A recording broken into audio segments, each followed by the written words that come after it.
mother. My mother works as a waitress in the Blue Tile Diner. After school, sometimes I go to meet her there. Then her boss, Josephine, gives me a job too.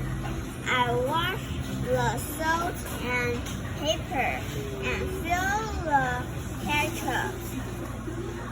One time, I spilled all the onions for the onion soup.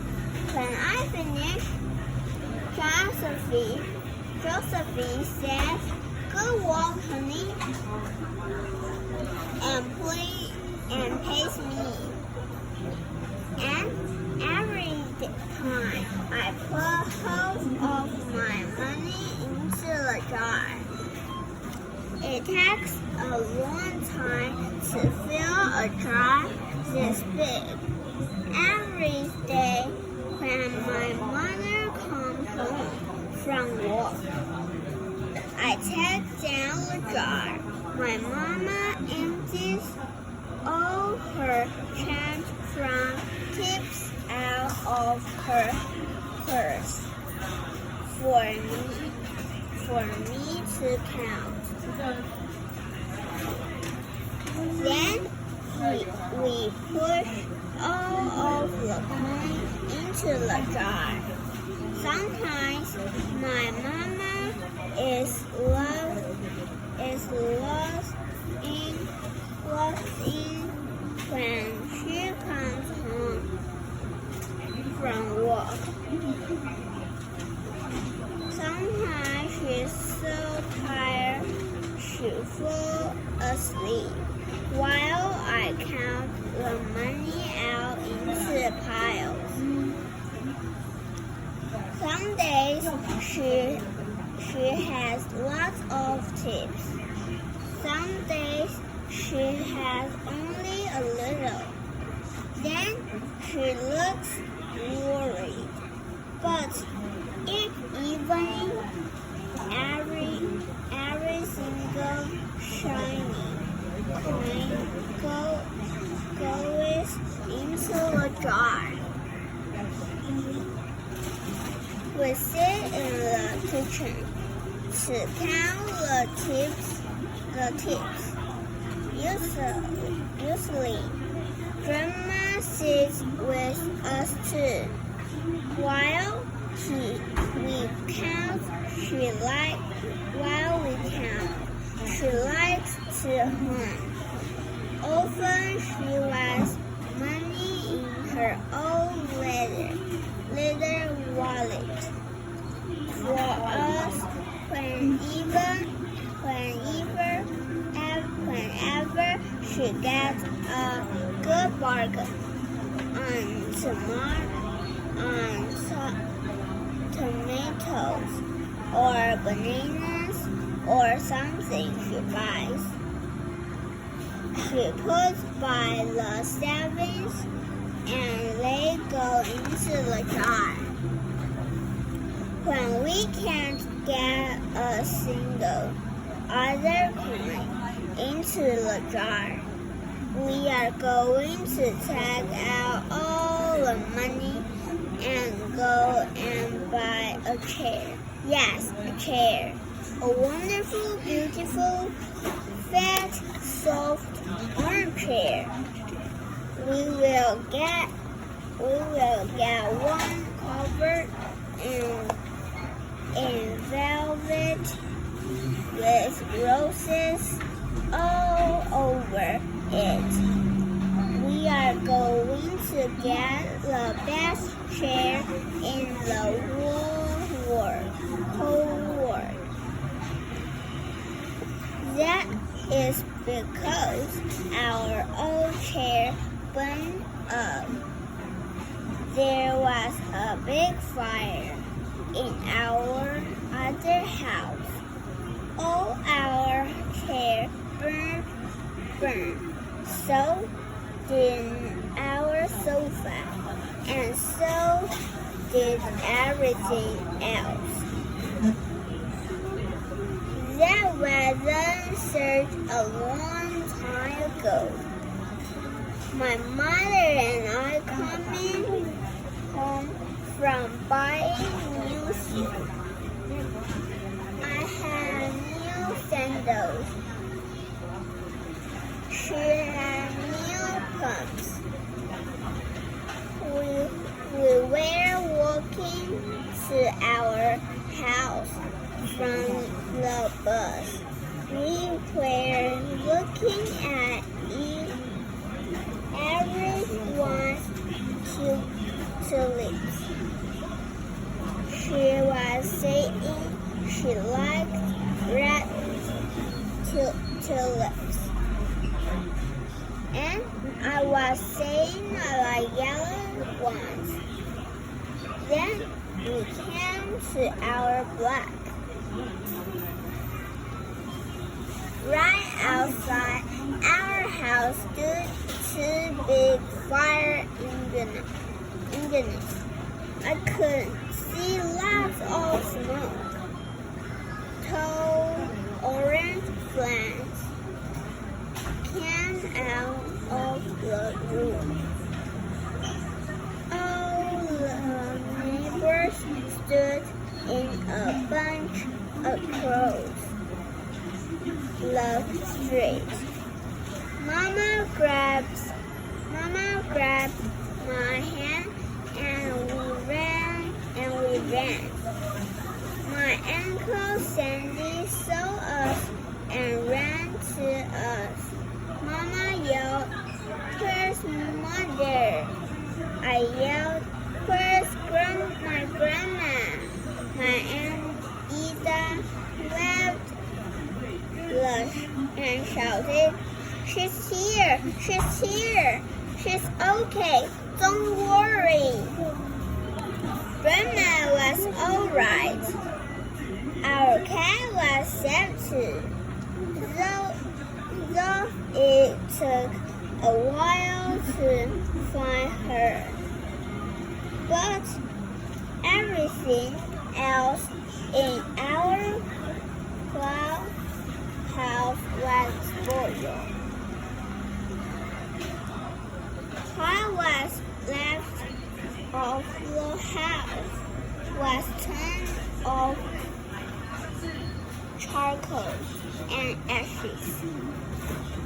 We went to stay with my mother, sister, and Aunt Ida, and Uncle Sandy. Then we were about to move into the apartment downstairs. We painted the walls yellow.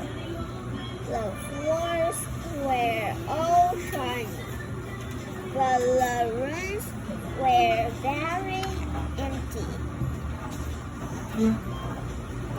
The first day we moved in, the neighbors brought pizza and cake and ice cream, and they brought a lot of other things too.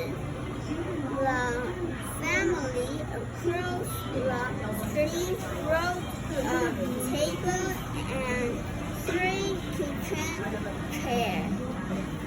The very old man next door gave us a bed from when his children were little.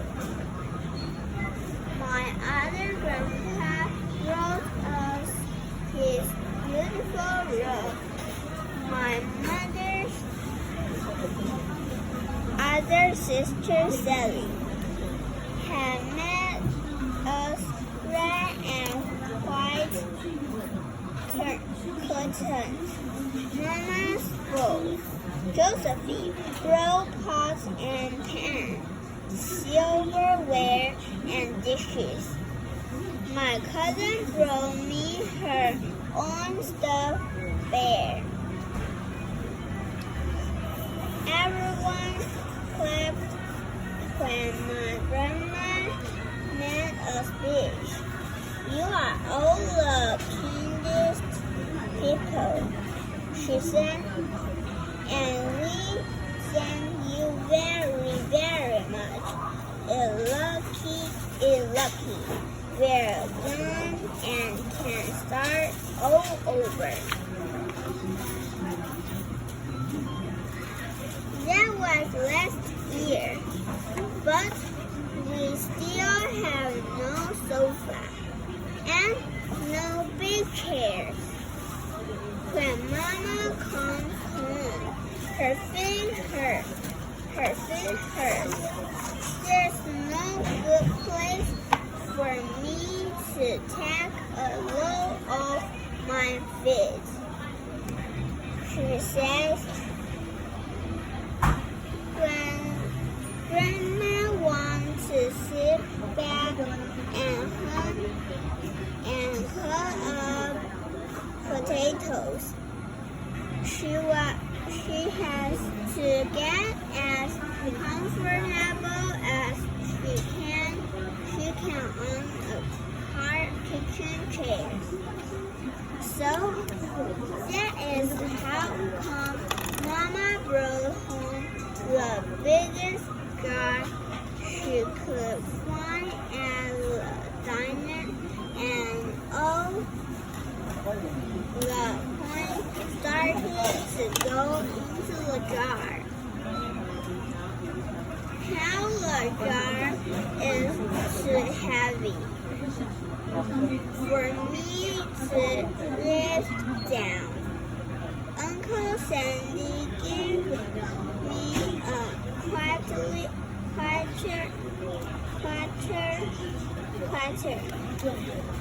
He had pushed me so I could put it in. After supper, Mama and Grandma and I stood in front of the jar. Well, I never would have believed it, but I guess it fooled.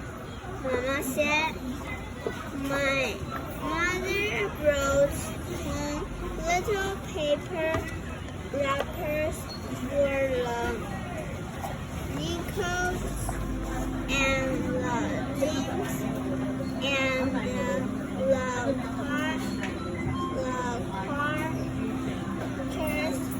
I could count them all out and wrap them all up. On my mother's day off, we took all the coins to the bank. The bank exchanged them for $10 bills. Then we took the bus downtown to shop for our chair.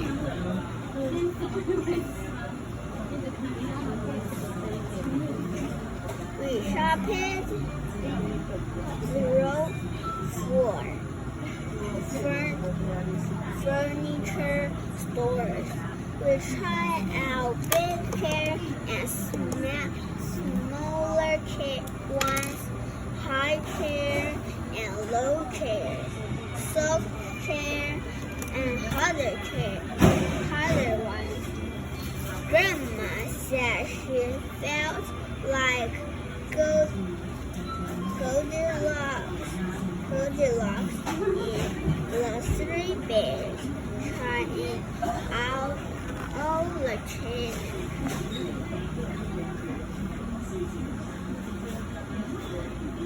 Finally, we found the chair we were all dreaming of, and the money in the jar was enough to pay for it. We called Aunt Ida and Uncle Sandy. Aunt Ida and Sandy. They came right down in their pickup truck to drive the chair home for us. They knew we couldn't wait for it to be delivered. I tried out our chair in the back of the truck. Mama wouldn't let me sit there while we drove, but they let me sit in while they carried it up to the door.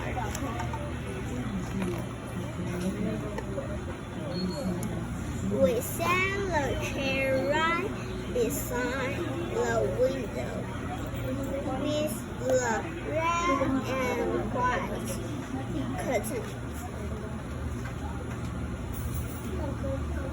Grandma and Mama and I all sit in it while Ida took our picture. Now, Grandma sits in it and talks with people going by in the daytime. Mama sits down the wife and watching the news on TV when she comes home from her job. After supper, I sit with her and she can read right up and turn out the light if I fall asleep in her lap.